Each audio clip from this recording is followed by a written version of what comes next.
Bienvenue dans le 20h. Merci d'avoir choisi RTI1 pour vous informer. Voici les titres de votre journal.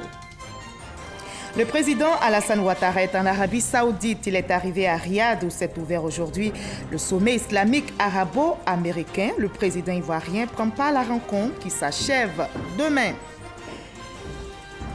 Les épreuves écrites du concours d'accès au CAFOP, Centre d'animation et de formation pédagogique, ont démarré aujourd'hui. La ministre de l'Éducation nationale s'est rendue ce matin au lycée classique d'Abidjan pour constater le démarrage des épreuves. Et en Iran, le président Hassan Rouhani a remporté l'élection présidentielle avec 57% des suffrages contre 38% pour le conservateur Ibrahim Raisi.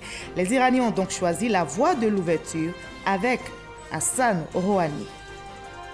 Et en sport football, le derby ASEC Africa a eu lieu au stade de la Paix de Bouaké ce samedi. L'ASEC a battu l'Africa Sport sur le score de 2-1.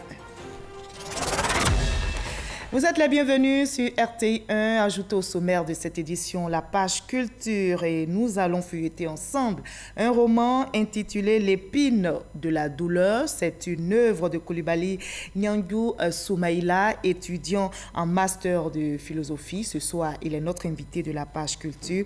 Dans ce roman, il pointe du doigt un mal qui ronge encore notre société, l'excision avec ses terribles conséquences. Son héroïne Théo en a fait les frais, son rêve a été brisé, les malheurs vont s'enchaîner dans sa vie. L'épine de la douleur nous transporte dans les zones rurales où les exciseuses dictent leurs lois à leurs victimes. Alors, comment mettre fin à cette pratique? Notre invité nous répondra dans quelques instants. La page culture, ce sera seulement dans une trentaine de minutes. Bonsoir, Monsieur Coulibaly. Bonsoir, madame. À tout à l'heure pour parler de l'excision. Merci. Mais avant, rendons-nous en Arabie Saoudite où s'est ouvert aujourd'hui le sommet islamique arabo-américain. Le président ivoirien prend part à la rencontre à Riyad, mais à marge du sommet, il a inauguré la salle de conférence du consulat de Côte d'Ivoire à Jeddah. Abiba Dembélé est notre envoyé spécial en Arabie Saoudite.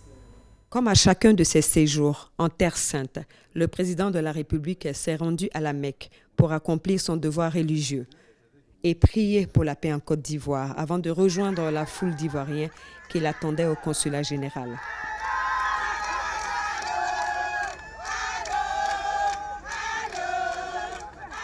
Une ambiance de fête pour les Ivoiriens vivant à Jeddah et une occasion pour inaugurer la salle internationale de conférence du consulat général qui porte son nom, d'une capacité de 400 places. Le consul général de Côte d'Ivoire à Jeddah, Cissé Abdoul Karim, a traduit la joie de ses compatriotes. C'est un honneur pour nous de recevoir ce matin Son Excellence, Monsieur le Président de la République.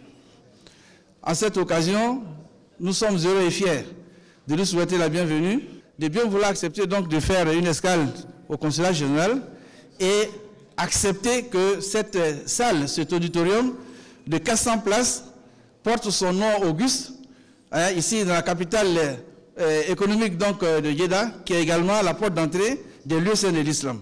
Le président Alassane Ouattara se dit fier et heureux d'être pour la 4e fois en Arabie Saoudite. J'étais allé à la Mecque avec les frères et sœurs qui sont avec moi pour la Umrah que nous avons effectuée dans la nuit du jeudi au vendredi pour prier pour tous nos concitoyens, prier pour la paix en Côte d'Ivoire, prier pour la bonne santé et prier que les Ivoiriens continuent de se faire confiance pour que la Côte d'Ivoire aille de l'avant.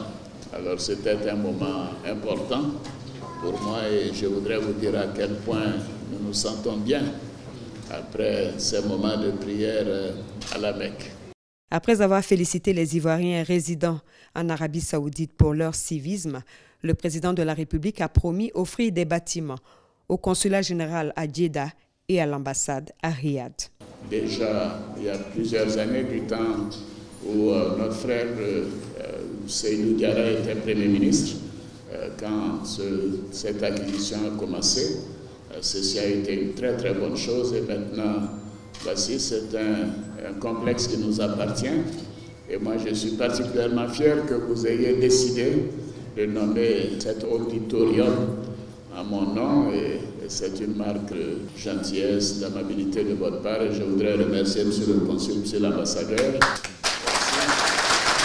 Et nous sommes en route maintenant pour Riyad, où nous avons le sommet islamique arabo-américain à l'invitation de Sa Majesté, le roi Salman.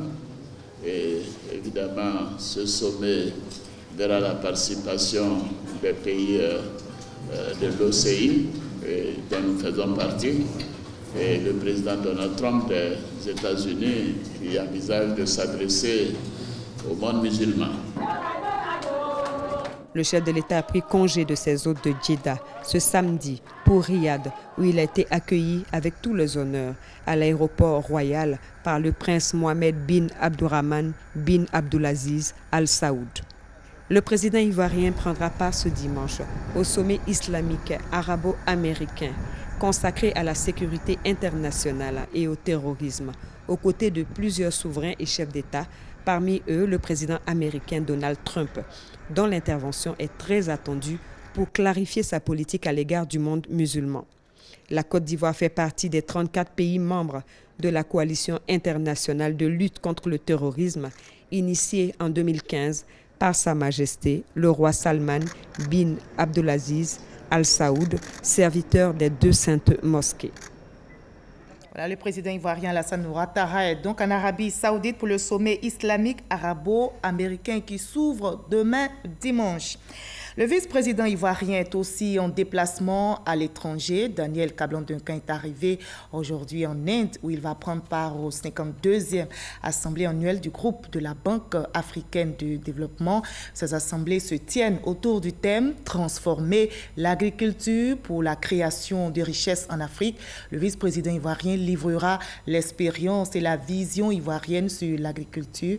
À thème donc, les participants feront des recommandations pour la transformation agricole afin de renforcer la sécurité alimentaire. Et loin de l'Inde, ici en Côte d'Ivoire, les épreuves écrites du concours d'accès au CAFOP, Centre d'animation et de formation pédagogique, ont démarré aujourd'hui. La ministre de l'Éducation nationale s'est rendue ce matin au lycée classique d'Abidjan pour constater le démarrage effectif de ces épreuves. David Soyo, Victorine Yaoyopouy. Lycée classique d'Abidjan, il est 7h30 ce samedi. L'inspecteur général et coordonnateur national de la pédagogie procède au lancement officiel des épreuves du concours d'entrée directe au CAFOP, Centre d'animation et de formation pédagogique. À 10h, la ministre de l'Éducation nationale, de l'enseignement technique et de la formation professionnelle arrive sur les lieux. Objectif, s'enquérir du déroulement des examens. Je voudrais me féliciter de l'engouement que suscite ce concours. Il faut savoir que nous avons plusieurs dizaines de milliers de jeunes qui participent à ce concours. Cette année, exclusivement, le concours est réservé aux IA. Nous les appelons IA. Ce sont les instituteurs adjoints, avec au minimum le niveau BEPC, requis pour cela. Mais je voudrais vous informer que nous avons des candidats qui ont le niveau maîtrise, qui ont la licence, qui ont le BTS, qui ont le baccalauréat. Évidemment, il y en a qui ont le BPC. Donc c'est dire qu'aujourd'hui, la profession enseignante intéresse de plus en plus les jeunes. Nous nous en félicitons et nous souhaitons qu'à la suite de ce concours, que de très bons candidats soient retenus pour que nous puissions aller allègrement vers cette éducation de qualité que nous souhaitons pour notre pays. Candidats surveillants et chefs de centre voient en la visite de la ministre un signe d'encouragement. La présence de la ministre nous rassure parce qu'on espère que la correction va bien se passer et sa présence sur le terrain montre qu'elle tient vraiment à ce concours. Dans l'ensemble, tout se déroule très bien, comme vous avez pu le constater. Tous les surveillants prévus sont arrivés. Les candidats sont là. Les épreuves ont pu démarrer à l'heure juste. Pour la première fois, le concours d'entrée directe au CAFOP est décentralisé sur l'ensemble du territoire national. Les compositions se déroulent simultanément dans 6 villes du pays. Ce sont Abidjan, Yamoussoukro, Abengourou, Gagnoa, Korogo et Mans pour prendre fin à 18h30 ce samedi. Les candidats sont repartis dans 168 centres et chaque centre enregistre environ 500 candidats. Et pendant ce temps, l'opération Grand Ménage se poursuit sur l'ensemble du territoire. Le ministère de l'Enseignement supérieur et de la Recherche scientifique s'implique dans cette opération de salubrité à l'université Félix Houphouët-Boigny de Cocody. Les étudiants et leur ministre, vous allez le voir, étaient à la tâche pour l'assainissement de leur cadre d'études. Fidèle Aigné, Franck Quadio. Des étudiants hors des amphithéâtres à la réalité des volontaires engagés pour l'assainissement des rues de Cocody. Une action à inscrire selon le ministère de l'Enseignement supérieur et de la Recherche scientifique dans la durée. Le ministère de l'Enseignement supérieur, à travers ses formations, à travers ses activités de recherche, compte accompagner la ministre de l'Environnement pour inscrire dans la durée l'opération Grand Ménage. Il ne s'agira pas de balayer chaque premier samedi. Il va falloir que ça rentre dans les habitudes et que lorsque vous passez, vous voyez un bout de papier, vous ramassez. Il faut que nous puissions amener le changement de comportement. Et ça, c'est le rôle de l'enseignement supérieur. L'insalubrité, l'une des causes essentielles de la réduction de l'espérance de vie, selon Anna Désiré Oloto, ministre de la Salubrité. Elle s'est réjouie que le monde universitaire s'approprie le projet Grand Ménage. La problématique de l'insalubrité dans nos villes concerne en premier chef le monde universitaire. Je voulais simplement remercier le monde universitaire et dire aux Ivoiriens qu'il faut faire comme à l'université, prendre ses responsabilités et agir en faveur de ce cadre de vie qui doit être assaini.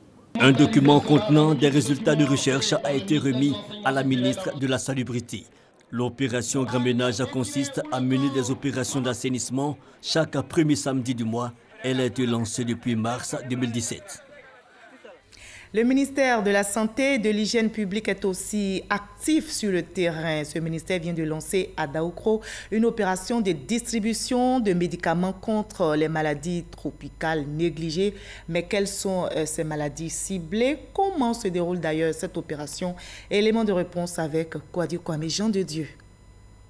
Campagne de distribution de masse des médicaments contre l'onchocercose, la filariose lymphatique et les géohelminthiases, maladies parasitaires et traceurs de l'extrême pauvreté.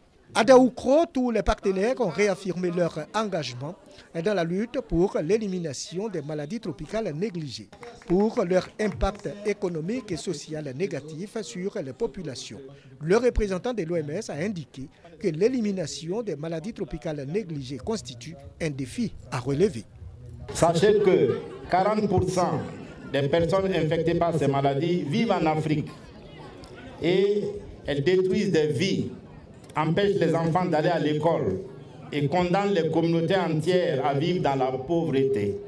L'albendazole ou le mébendazole, un comprimé par personne à partir de 5 ans, quelle que soit la taille ou le poids, dans le cadre du traitement de masse. Cette cérémonie marque le début de la campagne dans 57 districts sanitaires endémiques à la maladie.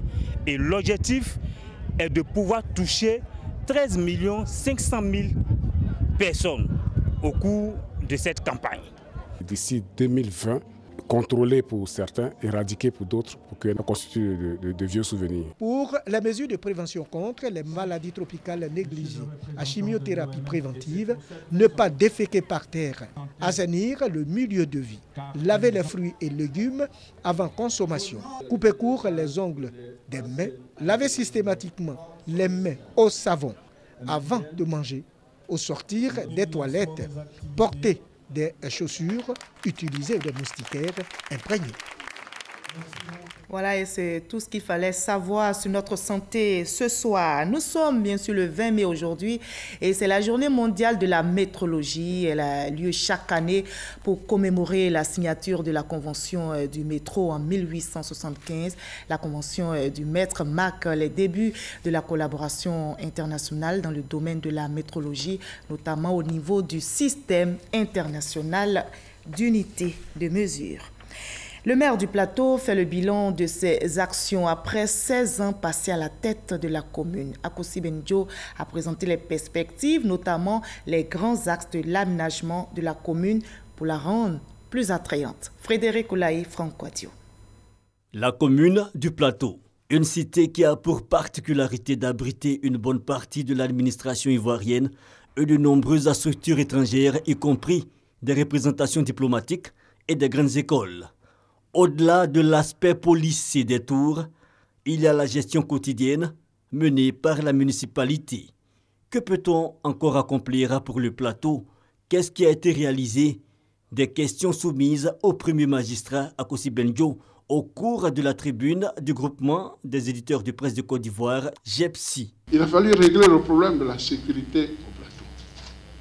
Nous avons fait beaucoup de travail avec les commissaires de police, avec la direction départementale de la police, mais en plus de ça, on a décidé d'éclairer le plateau. Au nombre des perspectives, le train urbain et la modernisation des infrastructures, sans oublier un projet environnemental bâti autour de planting d'arbres. En somme, de quoi favoriser la création de plus de 1800 emplois. Mais aussi des questions liées à la vie des habitants du plateau ont été évoquées, notamment le foncier, la circulation des minicars, appelés communément Baka. Bientôt, vous allez avoir le train urbain qui va nous permettre d'acheminer les populations par le train urbain plutôt que de les faire rentrer au plateau. Et puis, il y a aussi les opérateurs privés qui ont été choisis pour l'aspect lagunaire. Nous pensons que tous ces efforts contribueront à aider à régler le problème de congestion du trafic au plateau. Akosi Benjo, président du conseil d'administration de la CIR, est le maire de la commune du Plateau depuis 2001. Les transporteurs et conducteurs routiers de l'Alliance RHDP apportent leur soutien au gouvernement. Ils ont organisé donc une cérémonie ce samedi à Adjamé pour saluer les actions entreprises par le gouvernement à leur profit. Voyons cela avec Gabriel Zani. On pouvait lire sur les banderoles, les t-shirts ce slogan. Les transporteurs roulent pour la paix.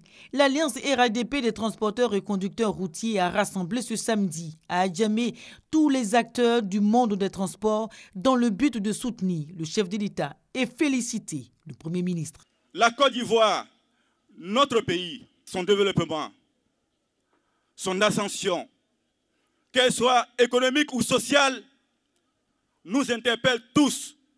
Pas seulement parce que nous sommes transporteurs, pas seulement parce que nous sommes conducteurs, mais aussi et surtout parce que nous sommes les citoyens et les citoyennes de ce pays. C'est la paix, la stabilité, le travail qu'il faut, dira Amadou Koné aux transporteurs. Pour que le pays se sente mieux, le ministre appelle à l'unité des transporteurs. Que cette alliance soit forte et qu'ils aillent au-delà des transporteurs RHDP, faire en sorte que tous les transporteurs de ce pays mettent en avant l'intérêt de stabilité, l'intérêt de paix pour le pays.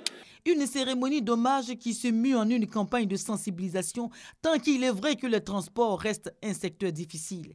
Ce sont plus de 2000 milliards de francs CFA investis dans la réhabilitation et la construction des routes. De plus, des mesures gouvernementales ont favorisé la réduction drastique des barrages routiers, le renouvellement du parc automobile. Des succès qui profitent bien aux transporteurs.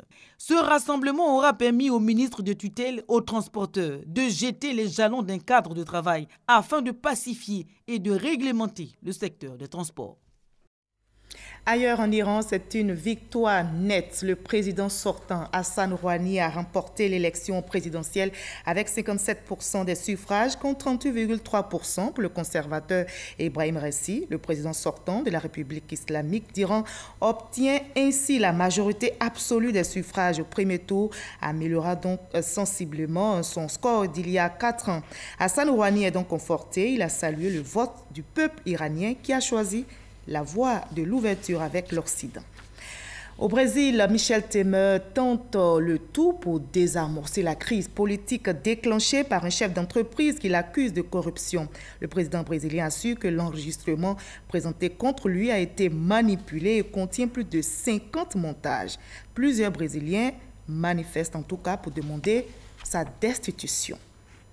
On revient en Côte d'Ivoire où se préparent activement les 8e Jeux de la francophonie. Ces Jeux démarrent, je rappelle, en juillet prochain et on s'active donc pour les préparatifs. La conférence des ministres de la Jeunesse et des Sports de la francophonie vient de former les responsables bénévoles des 17 commissions et les représentants des départements ministériels de 6 pays de la sous-région. On en sait plus avec Issa Chonayeo.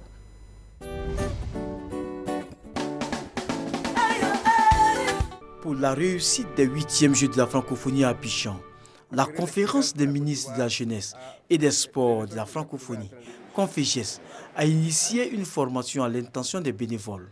Cette rencontre vise à accompagner l'État ivoirien dans les préparatifs de ces Jeux prévus au mois de juillet prochain. Alors, cette formation, dont le thème est l'organisation des événementiels, est donc une formation bien à propos qui devra nous permettre, chacun à son niveau, de maîtriser sa fonction et de mieux remplir les tâches qui lui seront confiées. Mon rôle aujourd'hui, c'est de partager des connaissances avec les gens qui ont été choisis pour prendre part à cette formation, de les aider à mieux comprendre les défis qui se posent à eux pour réussir cette organisation. Et en gros, c'est vraiment de leur donner toute l'expertise que je peux partager avec eux. À Nice, en 2013, les Jeux de la francophonie avaient réuni 54 pays francophones. Pour le rendez-vous d'Abidjan, plus de 60 pays se sont déjà signalés. La plus grande mobilisation en termes de taux de participation depuis la création des Jeux. Pareil engouement nécessite que les acteurs soient bien formés. L'ampleur que prend l'événement nous a amené à prendre des dispositions particulières pour d'abord insister sur le renforcement des capacités. Parce que je crois que c'est cette valorisation des ressources humaines, cette contribution humaine qui est d'abord gage de qualité. Aider les commissions techniques, aider les organisateurs, aider les jeunes à maîtriser leur mission et à assurer des prestations de qualité. Le représentant du ministre des Sports et des Loisirs, Sekongo Kafalo Daouda, salue l'initiative de la Conféges. C'est une très grande joie pour la Côte d'Ivoire d'accueillir d'abord les Jeux de la francophonie. Ensuite, comment mettre les dispositifs en place pour que ces Jeux soient bien organisés. Et nous pensons que la tenue de cette session va nous permettre de mieux être outillés pour une meilleure organisation des Jeux. Cette formation a réuni les responsables des 17 commissions et les représentants des départements ministériels des 6 pays de la sous-région, dont le Sénégal, le Mali, la Guinée, la Mauritanie, le Niger et le Burkina Faso. La Conféges envisage d'aller au-delà de cette formation pour s'orienter vers un camp d'entraînement de lutte, d'athlétisme et d'autres activités.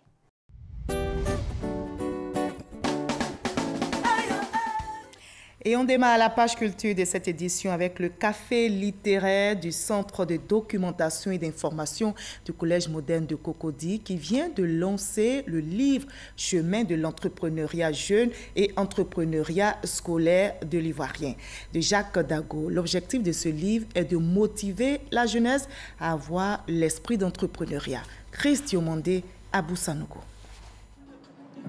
124 pages pour parcourir l'univers de l'entrepreneuriat jeune avec l'écrivain ivoirien Jacques Dago. Dans son ouvrage intitulé Chemin de l'entrepreneuriat jeune et de l'entrepreneuriat scolaire, il met en exergue les différentes méthodes pour réussir dans le domaine de l'entrepreneuriat. Jacques Dago a produit cette œuvre pour aider les acteurs africains à bénéficier d'un outil complémentaire en vue d'accomplir avec succès le travail qui indiquera une alternative à une jeunesse qui semble avoir peu de chances d'insertion dans les secteurs publics et privés. Le message, il est important. Il n'est plus possible pour chaque diplômé de réussir au concours. On doit éduquer, inculquer le réflexe de la création de l'entreprise aux jeunes. Donc ils retiennent qu'avant eux, il y a des aînés qui ont fait l'entrepreneuriat, mais également comme eux, il y a des gens comme Mobridge, qui est un jeune homme qui a commencé à 7 ans, il y a bien d'autres, et je vais leur montrer cet exemple pour que dès maintenant, ils puissent se préparer à l'insertion professionnelle L'auteur définit également l'entrepreneuriat comme une éducation orientée vers la transformation de mentalité des élèves face au monde du travail. Un moment qu'apprécient les adeptes de la littérature. Ce livre va nous apprendre beaucoup, ça va nous motiver de mieux s'organiser dans la vie quotidienne. On peut aussi dans plusieurs domaines créer des entreprises, des mini-entreprises. Donc on peut s'appuyer sur ce livre pour nous guider.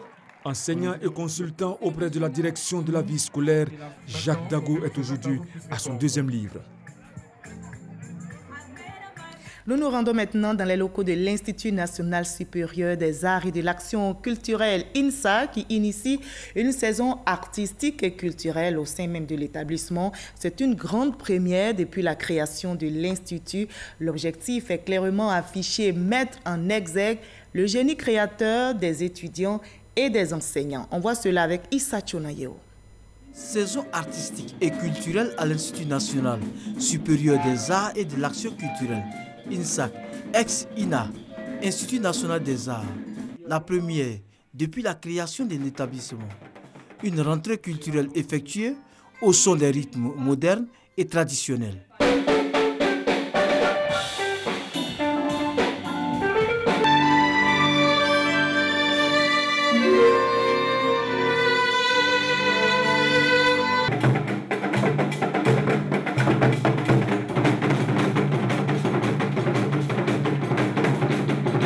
La saison artistique qui vient d'être instaurée vise à encourager le génie créateur des étudiants et enseignants.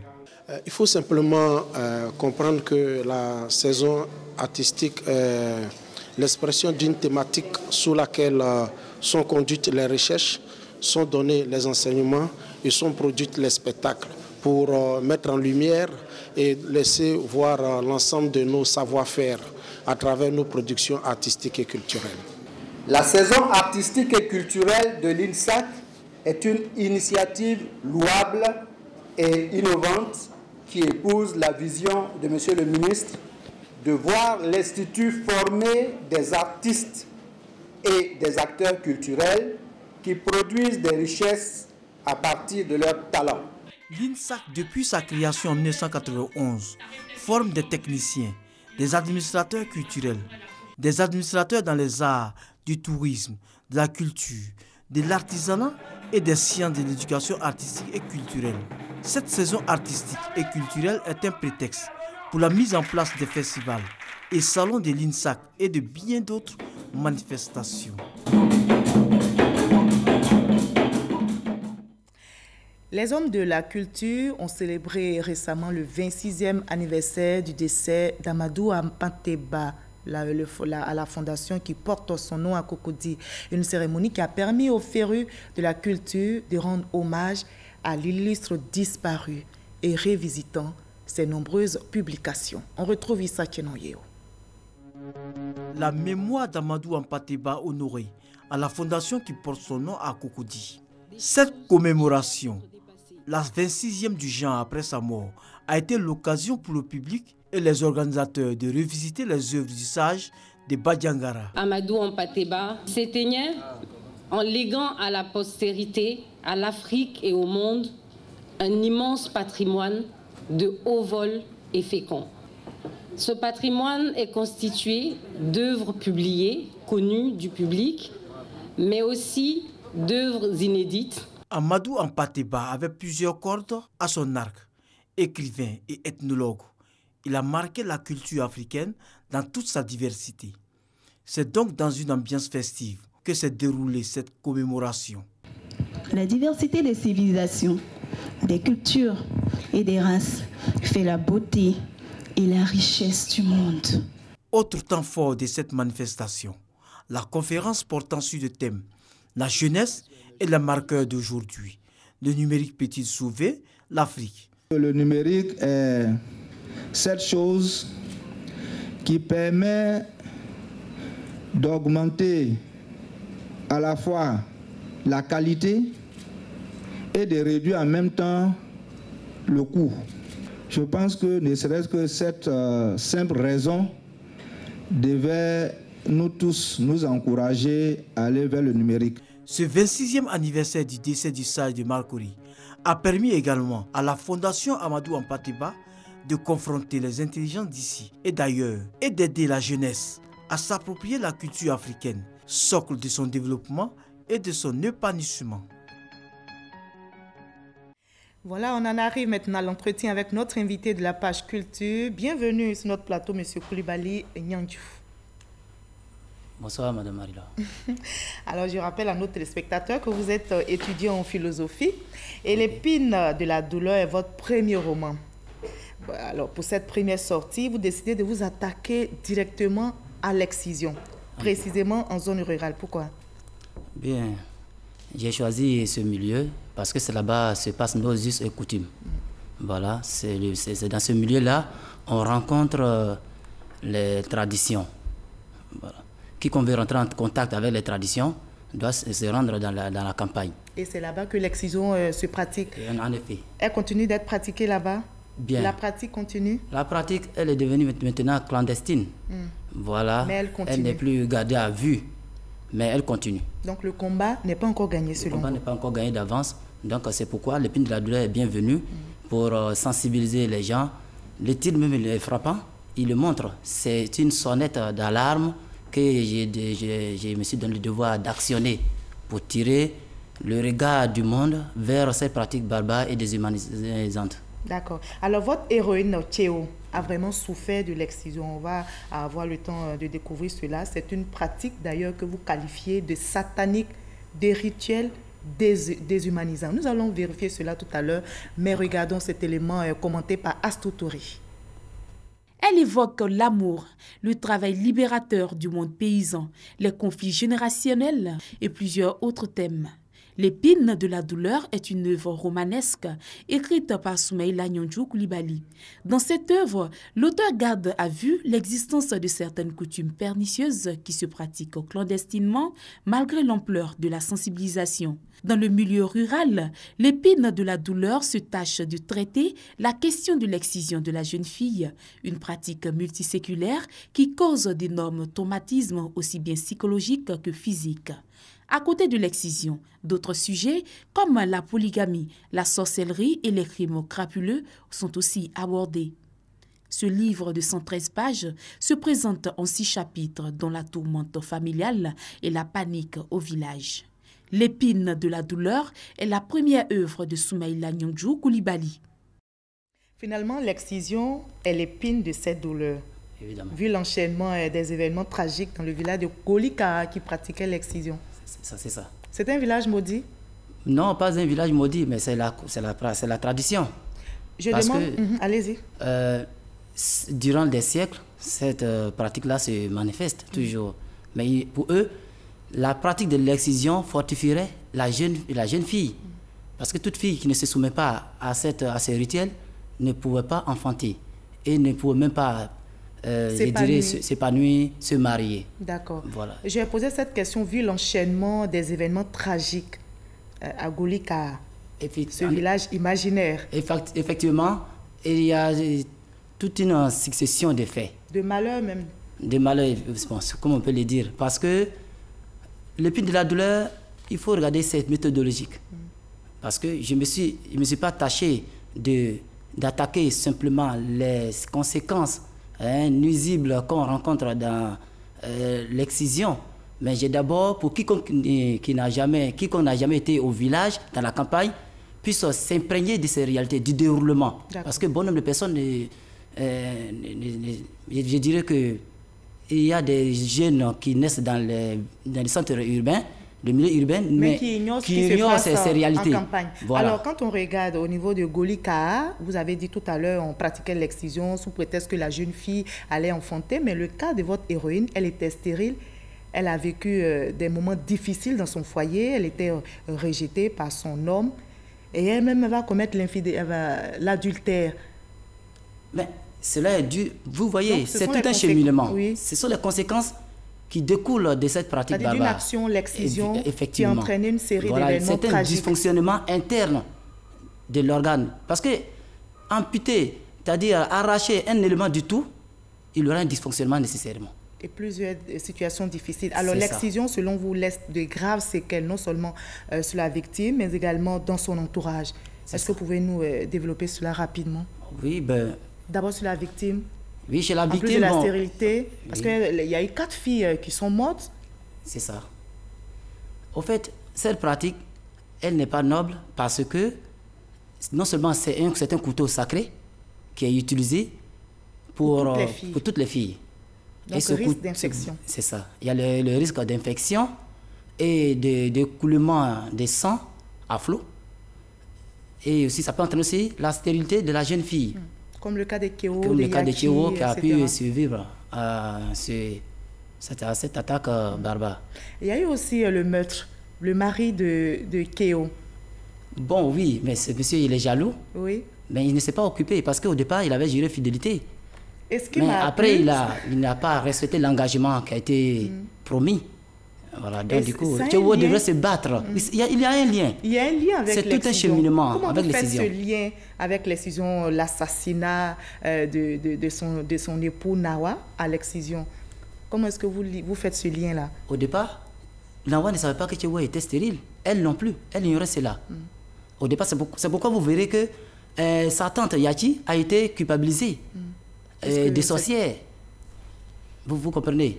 Mais à la fin, ils ont même contacté les marabouts, les charlatans de part et d'autre, mais ce n'est pas la solution. Finalement, ils sont partis à l'hôpital, c'est là qu'ils vont se rendre compte. Le docteur, le médecin a confirmé ce qui en est. Et ce sont des choses qu'on vit dans nos villages.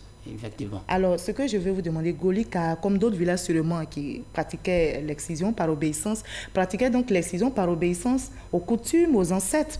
Et vous qualifiez ce rituel-là de satanique. Est-ce que vous pensez que vous serez bien compris par nos populations rurales? Oui, je pense bien que le message serait bien perçu parce que quand les parents... c'est un rituel satanique qui percevrait évidemment, cela comme une injure. Ce rituel est... Non, pas dans ce cadre-là. Parce que pour eux, ils obéissent à leurs ancêtres. Mais oui, obéir aux ancêtres, d'accord, mais l'ancêtre n'est pas de notre milieu, vous comprenez. Alors vous, ce sont des considérations métaphysiques. Voilà, ce sont des considérations métaphysiques, des choses qui sont au-delà de notre entendement. L'enfant ne viendra jamais nous se présenter à nous. Mais nous qui sommes là actuellement, nous voyons notre enfant en train de souffrir, le sang coule, ou bien nous lui avions transmis certaines infections. Elle va vivre durant toute sa vie avec ses séquelles. C'est ce qui est anormal. Selon vous, est-ce que cette pratique a-t-elle apporté l'excision? Parce que, comme expliqué, que malgré la sensibilisation, les exciseuses ont encore du mal dans certaines régions, parce que ce n'est pas partout, ont encore du mal à déposer les couteaux. Oui, bon, puisque ce couteau est transmis, je dirais, de façon héréditaire. Voilà. L'exciseuse, il y a une succession. Alors, c'est une mission à accomplir. Elle doit accomplir sa mission jusqu'à la fin de ses jours. Alors, renoncer à cette mission, c'est aller en contradiction avec le principe ancestral. Alors vous, ce soir, vous qui avez décidé de vous attaquer à l'excision, quel message adresser donc à ces populations qui nous regardent, à ces exciseuses qui ont du mal, comme je le disais tout à l'heure, à déposer le couteau qui fait du mal aux jeunes filles? Alors, le message est très clair. Je leur dirais que l'excision, il ne faudrait pas qu'ils considèrent l'excision comme un mal nécessaire. Je dirais mal nécessaire parce que ça n'apportera rien. C'est plus l'excision pourra détruire la vie de la jeune fille. Bon, elle peut devenir stérile. On voit l'exemple de Golika, le village imaginaire que vous avez décrit dans votre roman, qui a vécu toute une série d'événements. Alors, donc, je pense que ce sont des situations tragiques pour éviter nos populations rurales.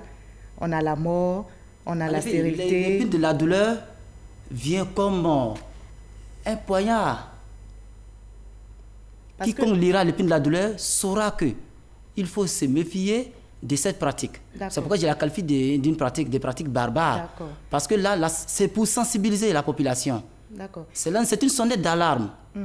On a compris. Alors, Théo, pour conclure rapidement, votre héroïne, elle a mal fini. Est-ce qu'il y a un espoir pour toutes ces personnes victimes d'excision? Vous le pensez aujourd'hui? Théo qui rêvait d'une vie joyeuse, finalement elle finit par la prostitution. Pourquoi cette fin triste? Est-ce que c'est la fin de toutes ces victimes, vous pensez? Non. Il n'y a pas un espoir. Alors quel est il y a un espoir parce qu'elle avait perdu l'espoir. Parce qu'au départ, Elle était abandonnée par ses parents. D'accord. Un message d'espoir rapidement pour terminer à toutes ces victimes d'excision. Je dirais à toutes ces victimes de l'excision que quand on est excisé, cela ne voudrait pas dire que la vie se limite là. On peut toujours espérer. Et étant excisé, on peut fonder un foyer paisible. Voilà, puis vivre en harmonie, en parfaite synergie avec nos congénères. Et à toutes ces femmes qui prennent encore le couteau, qu'elles abandonnent parce que qu'elles abandonnent parce qu'elles risquent de peine à perpétuité. Merci beaucoup, M. Coulibaly Niangyo, pour ce combat que vous menez contre l'excision, pour l'épanouissement de la femme. Et la rédaction est solidaire avec vous dans ce combat contre l'excision. Cette rédaction vous propose du sport pour terminer ce journal. Quel type de sport pratiquez-vous? Moi, j'adore le football. Vous adorez le football. Alors, ça tombe bien. Nous allons donc nous rendre au stade de la paix de Boaké pour voir le choc Africa Sport ASEC Mimosa. Le derby ASEC Africa s'est soldé par la victoire de la SEC Mimosa sur le score de 2-1. Voyons les temps forts de cette rencontre. On a compris que pour le moment, la rencontre n'est pas très emballante, mais bon, on espère peut-être un but pour décanter tout cela. La SEC Mimosa, but. Bien joué, bien joué, bien joué, bien joué. Et le 2-0. Les anciens qui sont de retour alors que l'Africa a peut-être la possibilité, l'Africa. Le ballon 2-1. But, Africa Sport. Je vous ai dit, il reste encore 10 minutes et rien, absolument rien n'est perdu. Merci à vous tous de votre aimable attention. Merci à toute l'équipe technique, à la réalisation. Merci et à très bientôt.